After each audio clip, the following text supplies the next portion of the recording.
L'amertume, elle n'est pas seulement le fait qu'il rentre dans l'entreprise, c'est que notre travail, quelque part, se dévalorise.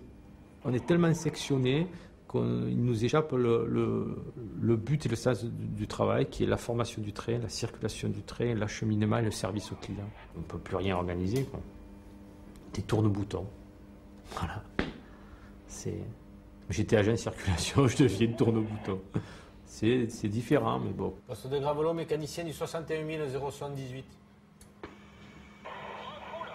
Je fais qu'un petit bout et je ne connais plus le reste. Je suis détaché de l'ensemble de la chaîne logistique.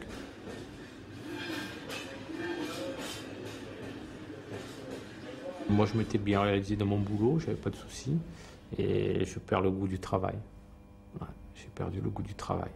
Il y a peut-être une partie de l'âge, mais il y a sûrement une partie de ce changement qu'on nous impose. Voilà, qu'on nous impose. Et puis, cette façon d'avoir été traités un peu comme des pions. Voilà. Alors que c'est pas une maison où on avait l'impression d'être un pion. Et on ressent ça très amèrement.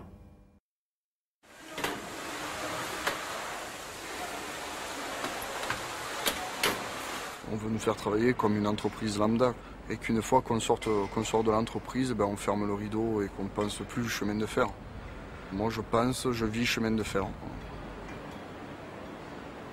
L'engagement ouvrier, l'engagement... Quand je regarde un peu mon passé et tout, je pense que ça fait partie de moi. Mais disons, il s'est accentué ici. Ici, j'ai appris à l'exprimer.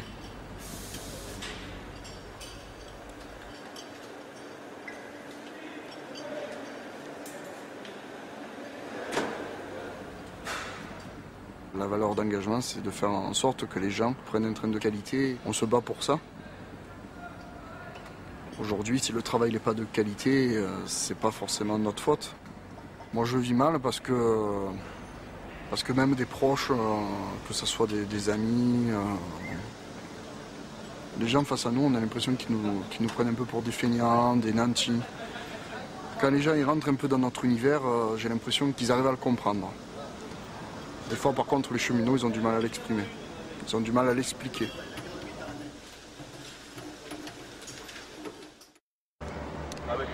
Quand chacun des cheminots travaillera pour TER, VFE, ou peut-être Air France, ou peut-être Virgin, eh bien, les choses seront encore pires parce que on ne travaillera plus pour le même prestataire de service, donc on n'aura même plus besoin d'échanger.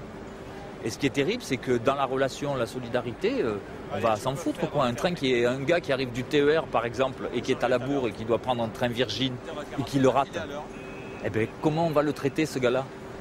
Virgin, il va dire, moi je m'en fous, hein.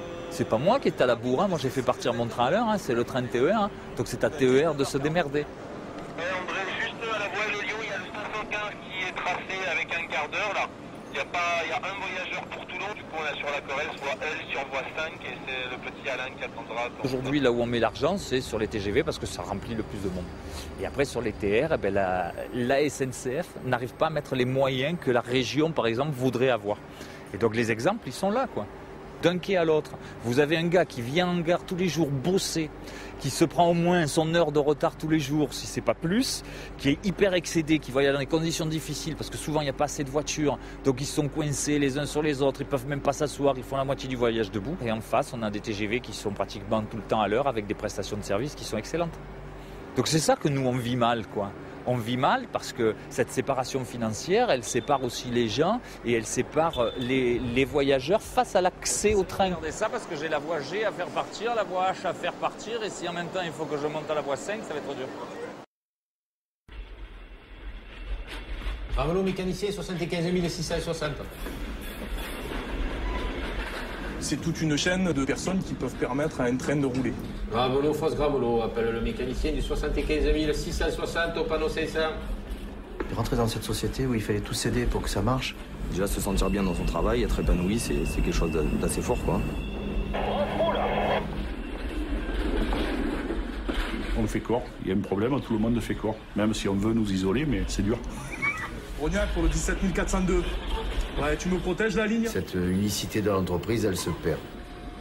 Bah, tu m'assures la protection? Le poste Jackie, vous faites quoi derrière là? Je sais pas, je sais même pas ce que je dois faire de règle. Et heureusement que t'es là, Jackie, parce que je me sens seul. Faire des trains, ça devient très compliqué. 141, à mon avis, à Nice, il est mort. Je pense qu'on va faire des bus. Le TGV 5180 qui est en détresse sur la voie F circulation. On se prête pas le matériel, on se le vend, on se le sous. Enfin, ça devient...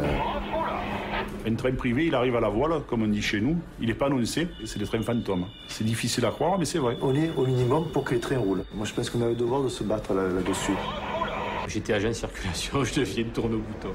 Il n'y a pas de correspondance autorisée. Ah bon. Donc on le fait à la sauvage. Un gars qui arrive du TER par exemple et qui est à la bourre et qui doit prendre un train Virgin et qui le rate, comment on va le traiter ce gars-là? C'est difficile de travailler avec la nouvelle méthode. Je voudrais quand même vous redire, soyez optimistes. Ah non, c'est non remboursable. Ah oui, vous n'existez pas à la SNCF. Vous n'existez pas à la SNCF, vous êtes sur une TGV. Est-ce qu'on prendra encore le train, sachant ce que ça devient, nous les cheminots? The script was written by Rob Dauber, who was a railway worker, and we just tried to tell the story from the point of view of a group of men who work on the tracks, maintenance track workers, what the effects of privatisation were, and how they were transformed, how they were changed from men with a permanent job, a secure job, to agency workers, to subcontractors, to individuals. First of all, the subsidy that was given to the railways when they were owned by the public is much less than the subsidy now given to the private railway companies. So the private railway companies have a bigger subsidy than when it was the railways were nationalised, were owned by everyone. So if another country is thinking of privatising its railways, they should remember that it's more expensive. The second thing is there was a big problem with safety, which was hidden because a lot of people were working on the railways who were not qualified.